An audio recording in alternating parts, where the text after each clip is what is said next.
Welcome to another edition of PACTV Community News. Tonight, we take you to a river cleanup in Pembroke. It was called the land of many fish. You can see that it was very important to the Indians, and it was also very important to the first settlers that came here. And we'll meet members of the West Plymouth Steering Committee. It's an opportunity for local residents to truly get in at the ground level on anything that's going on from a developer standpoint. You'll visit a parent informational presentation in Duxbury. We did a program on bullying and cyberbullying. We've done programs on drugs and alcohol. And you'll get an update on significant changes coming to a Kingston shopping mall. It'll offer families, corporations, the opportunity to come and shop, dine, and have a lot of fun all under one roof. PACTV Community News takes you on an owl prowl with Mass Audubon. There are dozens of owls being seen all over the state, particularly in the coastal areas. And our Design Corner features tips on selling your house. This week, Town Talk comes from Plymouth. That and more is seen this week on PACTV Community News.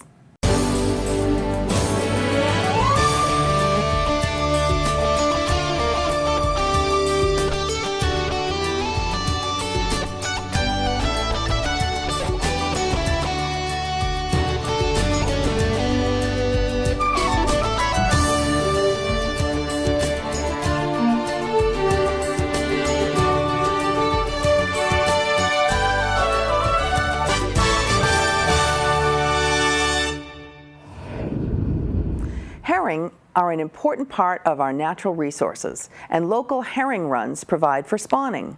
Pembroke's Herring Fisheries Commission has helped to promote the herring population by clearing local streams, allowing the fish access to their natural spawning sites.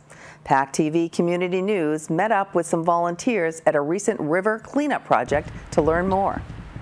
We're very careful not to disturb things that are natural, and we try to leave the canopy over the brook while removing obstacles in the brook, whether they be man-made or just left over from time, sheets of plywood, all sorts of things come up, tires and such. Maintain an open and clear waterway for the baby herring in the fall to leave the ponds, and then their parents to return the following spring. 3-year cycles, and you have to think 3 or 4 years ahead.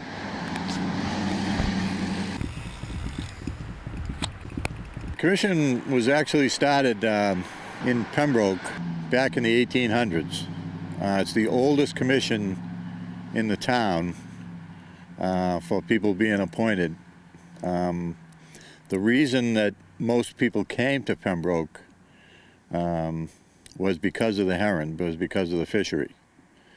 It was called the land of many fish back years ago, and when you look in the history books of Pembroke, you can see that it was very important to the Indians, and it was also very important to the first settlers that came here.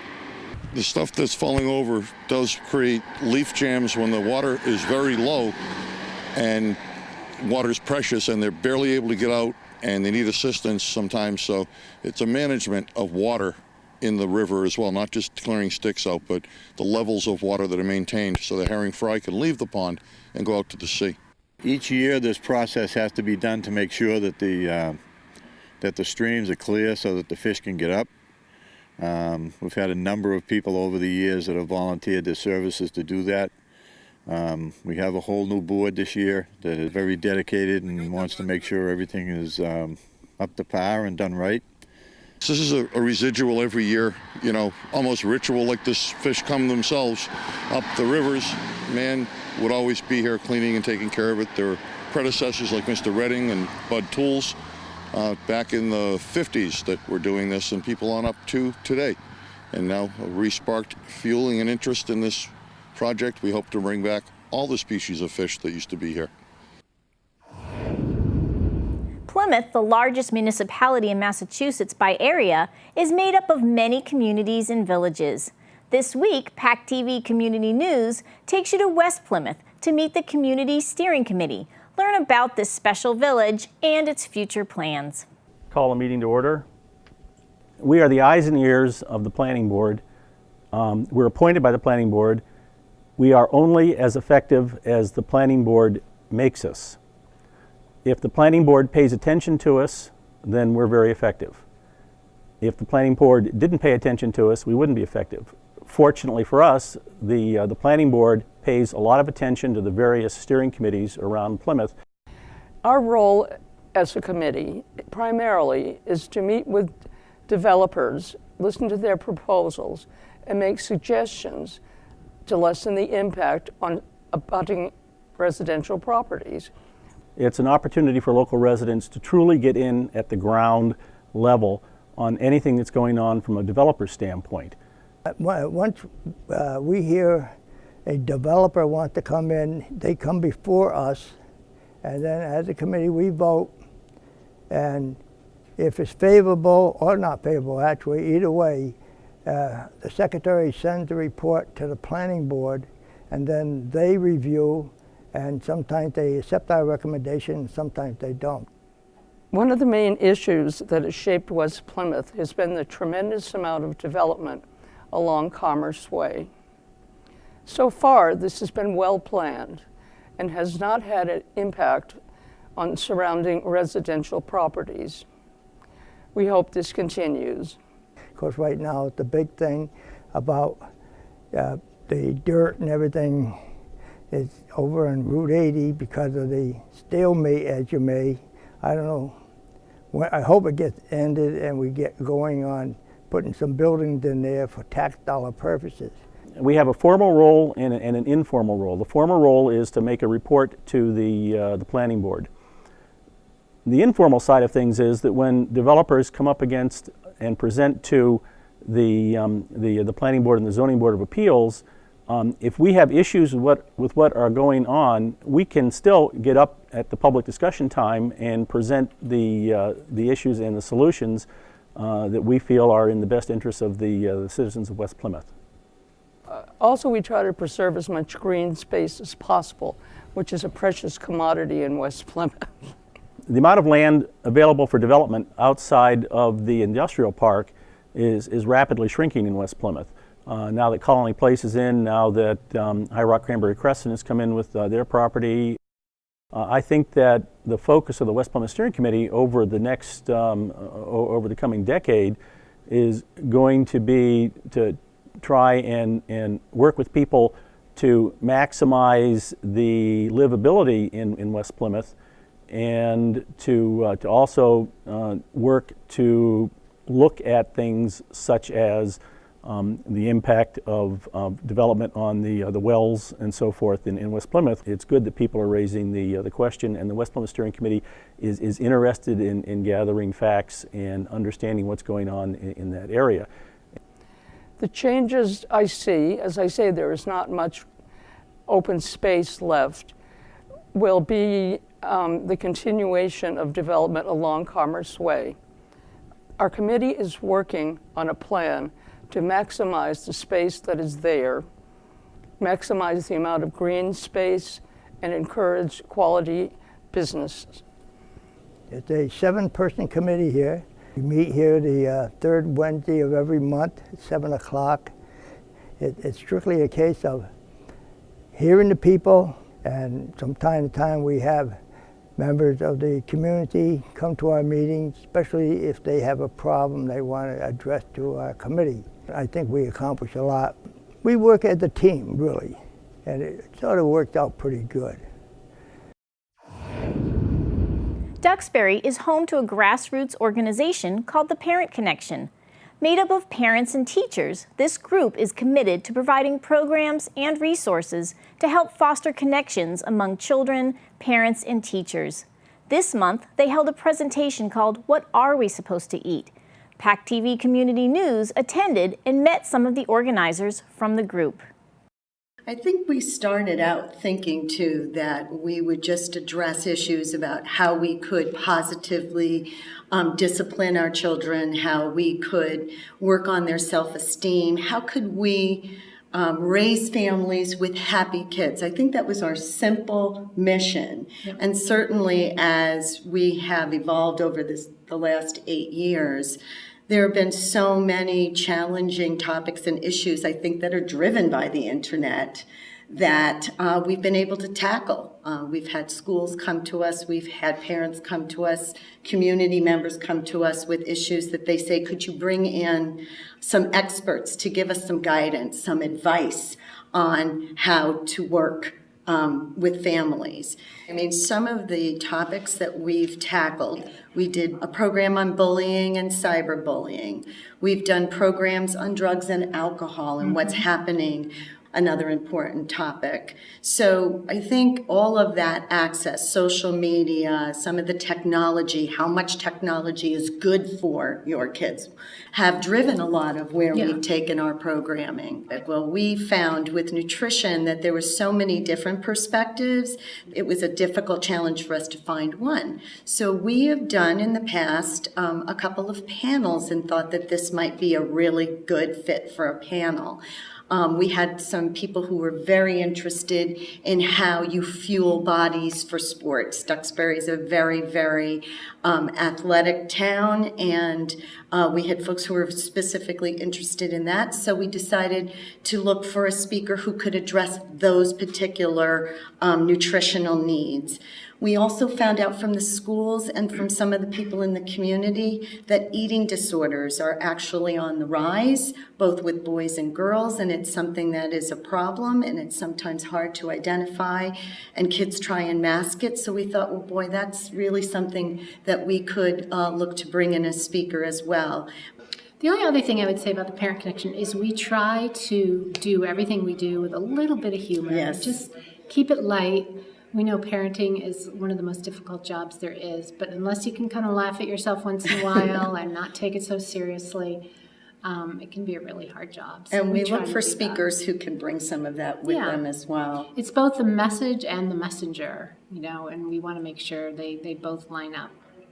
So what to eat? Why do we get so confused about what it is that we're supposed to eat, especially in this country when it seems that so many other countries have such tradition with food? We have a hard time with tradition with food because we were the melting pot of the world, and all of the different cultures came together and added their bits and pieces to our whole culinary culture.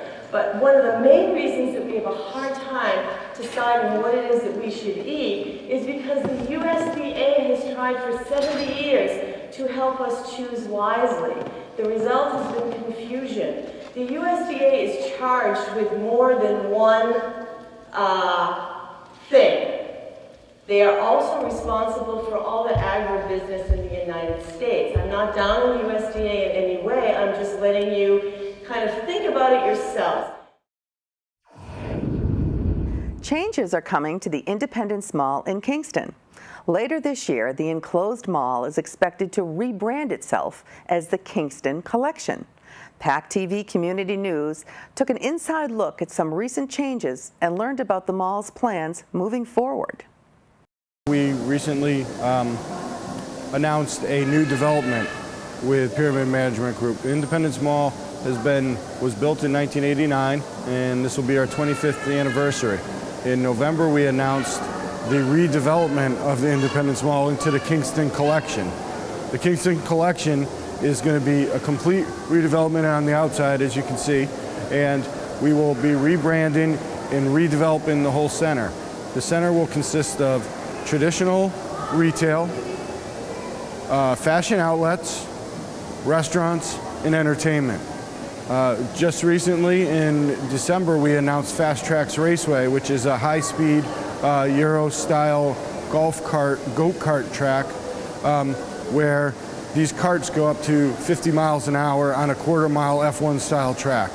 That is going to be based right next to the cinemas. The entrance will be there, and it goes back into a 40,000 square foot space.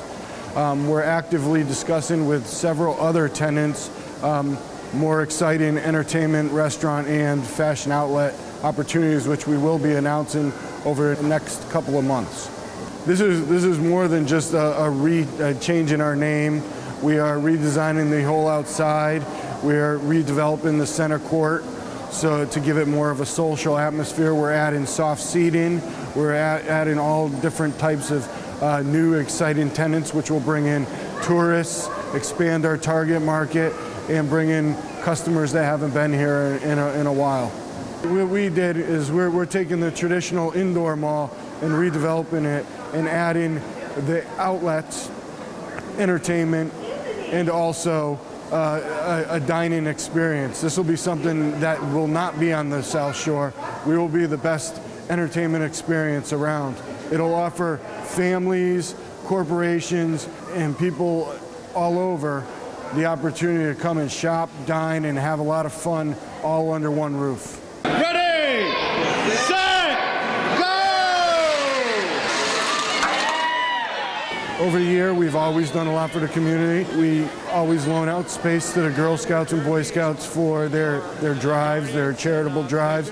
The Pinewood Derby comes here and holds their local and regional Pinewood Derby tournaments here in Center Court. We have charity fashion shows. We do a lot for the community that we really take great pride in.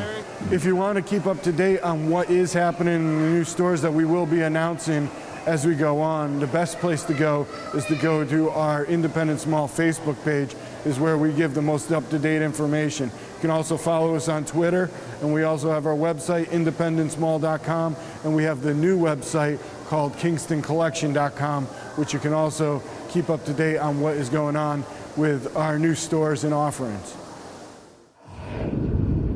A local business owner has begun publishing a monthly magazine. Mike Guimarães expects his new magazine will reach up to 60,000 homes in Plymouth and the South Shore. The publication will feature events and stories that impact the community at large and include business directories for new residents. PACTV Community News visited Mike at his new office in downtown Plymouth. I'm the broker-owner of Remax Spectrum. We have offices in Pembroke and Plymouth. We're moving to 181 Court Street in the Benny's Plaza, the old Bank of America building. The name of the magazine is The Spectrum. It's a take on covering the spectrum of our community's needs. The idea started last year with the growth of our firm and the agents that were coming together in our communities. And we're just brainstorming and talking about ways to get more information and more value out to the community. We're going to have a lot of events. We're going to have articles about businesses, articles about feel-good stories, people in the community that have done something, kids that have reached the Eagle Scout. We should recognize people in our community that have done outstanding things, and we're going to feature that here in this magazine.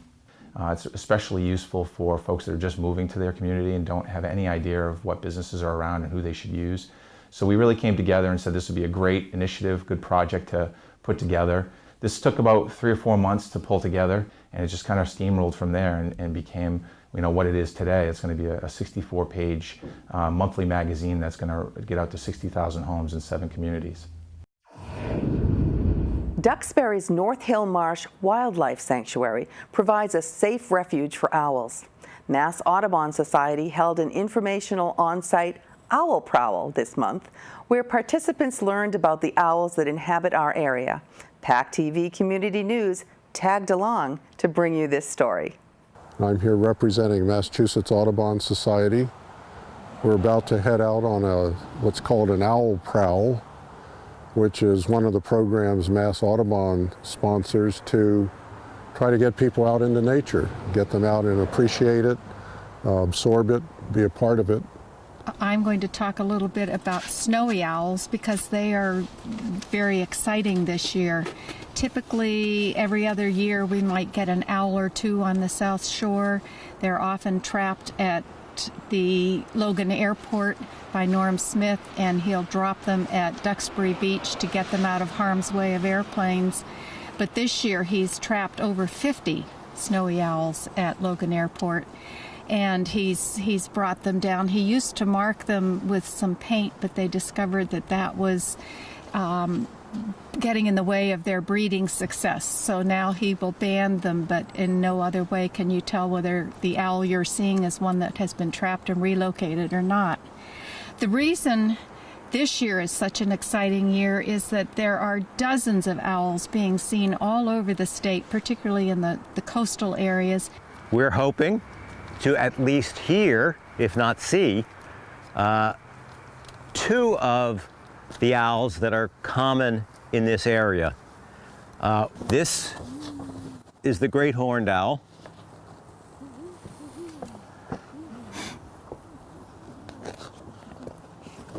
And this is the eastern screech owl, which is about half the size of the great horned owl.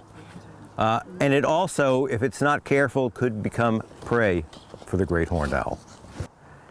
For their hearing and sight, they have facial discs, and they're feathers in a circular pattern.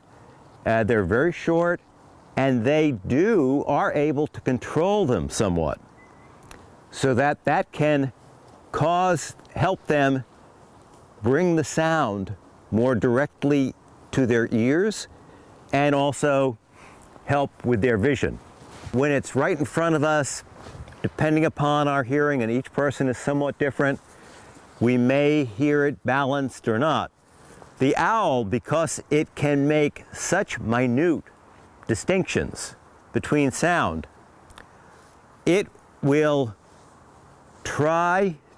focus on getting the sound directly in front of it, so it can focus on its prey. There may be a lot of what we refer to as whitewash on the tree, where the owl defecates and it goes down the tree side, and if it's been there for a fair amount of time, you'll have that.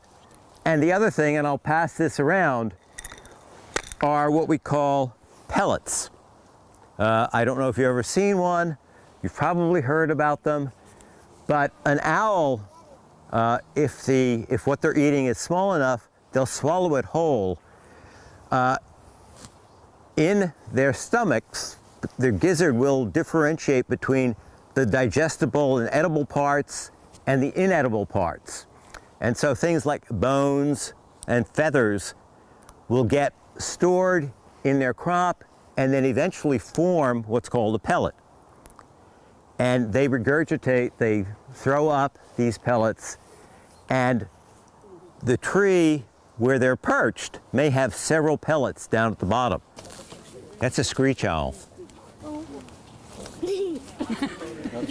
And it's in the hollow of a tree, because that's where it will nest. The owl prowl is sponsored by the Duxbury Cultural Council and is being done under the auspices of Mass Audubon South Shore Sanctuaries. Welcome to PCN's Design Corner.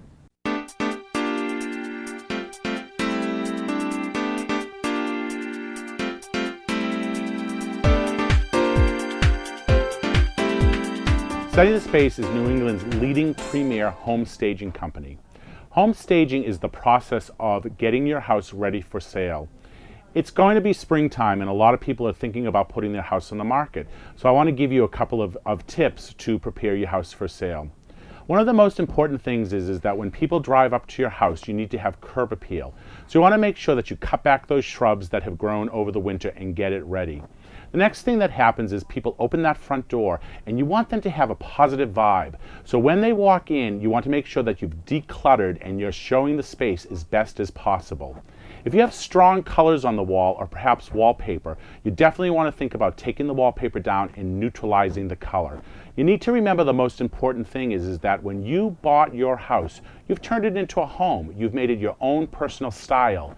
Now you've decided to move, and that's an exciting thing, but you need to turn it into a product or commodity. You're going to be giving your house to the realtor, and that person is going to be the one who now takes ownership and needs to sell your house for the most money possible. So you want to talk about staging it.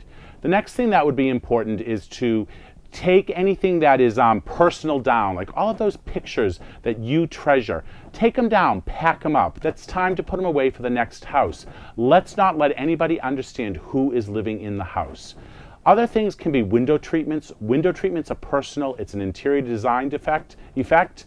What you want to do is to take those window treatments down and let in as much light as possible. Light makes a room look much, much bigger, and it makes people happy, and it keeps them in a positive mood. Another important tip is to make sure the house is spotless and clean. I know it sounds kind of crazy, but give it that deep clean. Clean smelling goes a long, long way. It's very exciting. I hope you use these tips and stage your home.